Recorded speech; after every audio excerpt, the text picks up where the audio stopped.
The Charleston Trident Association of Realtors has launched a campaign to address the growing needs for middle missing housing in the Lowcountry. I talk one-on-one with Josh Dix of the association for this edition of Quintin's Close-Ups. And if you haven't already, subscribe to my YouTube channel and like Quintin's Close-Ups on Facebook. Josh Dix, welcome to Quintin's Close-Ups. Yes, sir. Thanks for having me, Quintin. Oh, I appreciate it greatly. Needless to say, you are the Vice President of Advocacy for the Charleston Trident Association of Realtors. And I want to go back to April of 2025, obviously this year, when Channel 5 wrote an article about something that you all are really campaigning on right now, and that is middle housing. According to WCSC, it says this: the Charleston Trident Association of Realtors is launching a campaign to address the growing need for missing middle housing in the Charleston region. Tell me, Josh, why this initiative? Why now? Well, I think it's been well documented, the affordable housing crisis that we're having. It is getting increasingly out of reach for most people to have quality housing in our region. And if we're going to think differently and accommodate everybody, we need to look different at how we're building and growing in our region. And one of the things that's been eliminated through zoning reforms over the years is the duplexes and triplexes, the townhome style, smaller footprint buildings that can be affordable and attainable, but also allow for more units that are within reach for folks in our region. And so we really started to dig in on missing middle housing, everything between single family and your large scale multifamily, and how can we enable that type of housing in our region so that we can accommodate more folks and get them into quality housing. So that's where we started. How many people in this region need that type of housing right now, Josh?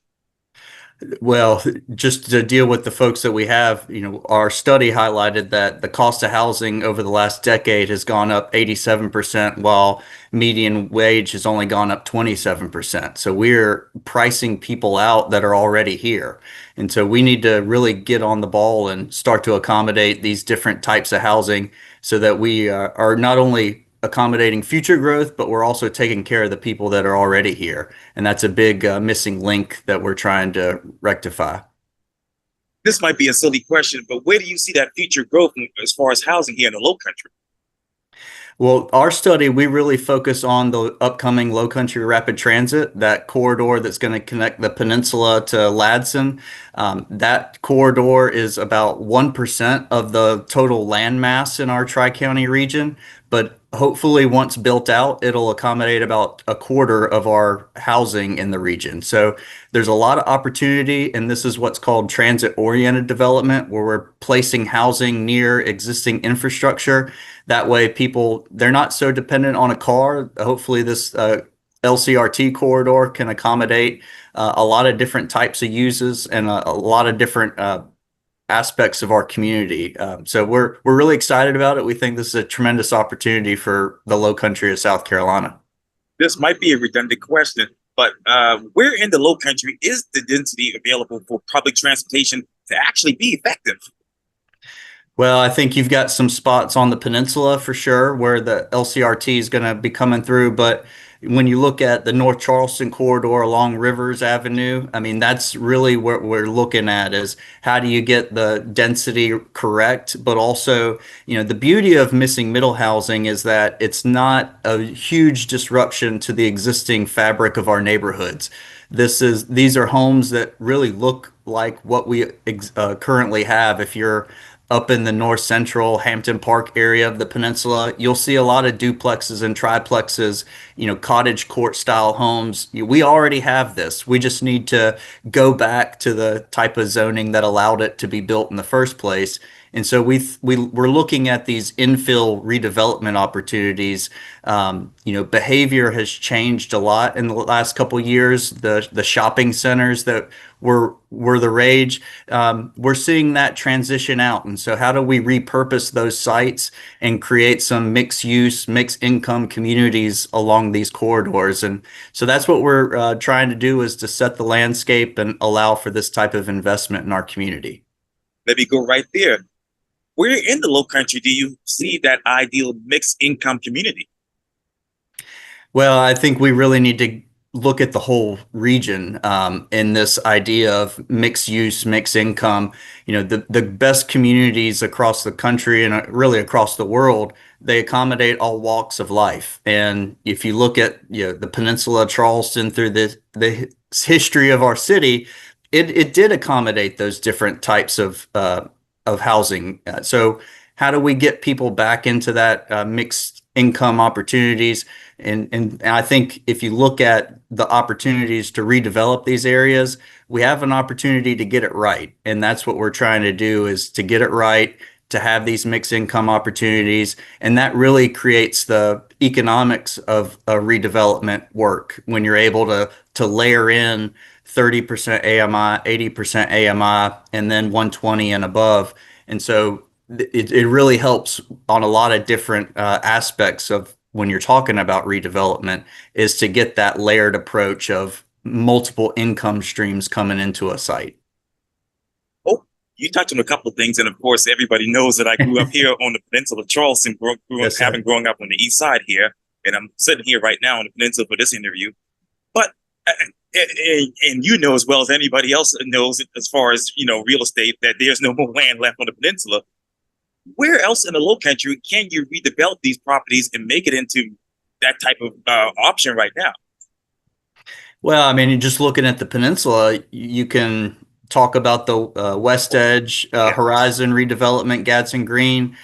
Union Pier, I think, could provide those opportunities. There's quite a bit on Morrison Avenue, when you get into the Upper Peninsula of King Street Extension. So, I think there's a lot of opportunity. And then once you expand into North Charleston, again, that Rivers corridor is going to be critical. When you're looking at the Navy Yard redevelopment that's happening, that's a 70-acre redevelopment. So there are a lot of infill redevelopment opportunities in our region.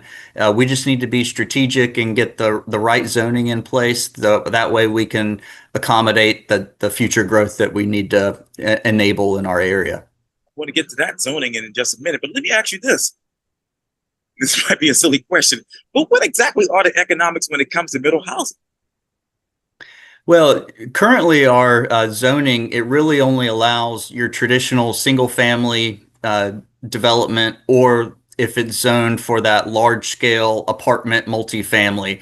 We don't really have by right the enabling legislation to allow a duplex or a triplex. You have to go get a zoning variance and go through a really cumbersome process. And so there's inherent barriers to this type of housing. And so what we're trying to do through these reforms is allow these housing types by right, and encourage folks when they're looking at a site or redeveloping a site to think differently about how we're building. Single family, when you're looking at one lot, one house, it makes the economics of that one house very expensive. But if you could spread that fees over 3 or 4 units per site, well, now you're able to spread it out a little more evenly and lower the overall price per unit down to where it's an attainable, attractive option. So, in generalities, Josh, what is the average price per unit? Well, when you're looking at the city of Charleston, it is getting up and up. Charleston County, the median price is over $700,000 now. And so when you're looking at what the median wage is, it is very hard for a household income to be able to afford to live in Charleston. And so we need to really get creative and look at housing differently. And that's what we're trying to do with reimagine housing and getting missing middle options into the stream of development in our area. But the cost of housing is just getting further and further out of reach for everyday folks here in the Charleston area. Are zoning codes too restrictive from your perspective? Yes. Short answer is yes. But I think we can overcome those restrictions and work with municipalities. One of the things, I attend a lot of city council meetings and planning commission meetings. People are really worried about their neighborhood being disrupted or destroyed. What we're trying to do, and I think Missing Middle prevents that, it allows the existing ecosystem and the fabric of your neighborhood to continue. We're seeing this be successful in markets across the country where they're enabling missing middle housing and you're able to retain that identity and character that you love. And so that is what we're trying to do is thread that needle and provide housing, but also keep intact the character that we love and what makes Charleston such a unique place to live. But do you believe, Josh, that the character has been lost because of the growth and lack of housing? Well, I think it has been diminished a little bit, but if you walk around, I live on the peninsula. I go to church on the peninsula. This is my life. You know the memories of 1700s Charleston is still here. We still have a lot of that culture intact. I think we can do a better job of preservation. There's a lot we can do better, but Charleston is still a very unique place, and it is a desirable place for a lot of reasons. We have people coming here for jobs, for retirement, military. We are a growing area. It's very desirable. And how do we accommodate that growth, but also make it to where what you have today is going to be here in 50 or 100 years? Are developers actually are they not putting enough density into these areas that people want to live in? No, and I think what you're seeing is the public policy is actually encouraging the sprawl, and that's really what's destroying our ecosystem. The more sprawl, it's the more roads that we have to build. If we could be a little smarter and wiser with our land use, let's put housing near existing infrastructure. Let's quit building more roads for new housing. Let's put new housing near existing roads and highway systems. And so we need to kind of look at our zoning codes and focus on infill redevelopment along these corridors that can absorb it, where you have water and sewer, where you have public utilities. That's the smart way to go about it in the next 100 years. Hopefully we can course correct and allow some of this redevelopment in these corridors. And you're seeing that already with the Ashley Landing redevelopment in West Ashley, what's about to happen with Gadsden Green and West Edge. We're poised for this redevelopment era in Charleston. And if we can be thoughtful about it and do it correctly, I think it's going to be an amazing time for the redevelopment of our Tri-County area. Chief Josh, can the cities afford to really, for lack of a better word, rehab these existing roads? Well, I think it's going to be a marriage of not just putting all the responsibility on the government. The government is the big resource, but what we're looking at and what you're seeing across the country is the marriage of public and private partnerships, bringing private investment and equity to the table, pairing that with public resources and what they have in terms of the ability to pave roads and do these different things. I think we just have to, instead of it being an either or, we need to develop a system of and public-private partnerships have worked across the world, and we believe that it can happen here in Charleston as well. Why is there that lack of a public-private partnership in the Low Country? Well, I think that you've got a couple different reasons, but a lot of it is just historical. It's been either the public sector's responsibility or the private sector's responsibility, but there just hasn't been a lot of collaboration to bring these two entities together and to work in tandem. And I think what you're seeing from a public policy point of view is a lot more appetite for this. The state did some enabling legislation a few years ago that allowed for public-private partnerships. Representative Moore was one of the authors of that. When Mayor Cogswell was in the State House, he was an author of that bill. And so this is a relatively new thing in our state's history. I think it was passed in 2021. So you're not seeing a lot of that happen yet, but you're starting to see it bubble up. And I think we've enabled it from a policy point of view. Now we're in the process of bringing these two parties together. And hopefully, you're going to see some real investment in these areas and to get some creative resource and redevelopment throughout the Tri-County area. Should they invest in, Josh, when it comes to middle housing? Well, there's a couple different ways you can go about it. From the public side, the governments, they own a lot of land. And so when you're thinking about a municipality or the school district or even the utilities, there might be land in these sites that, aren't suitable for whatever they were purchased for years ago. But can the government enter into a partnership with the private developer?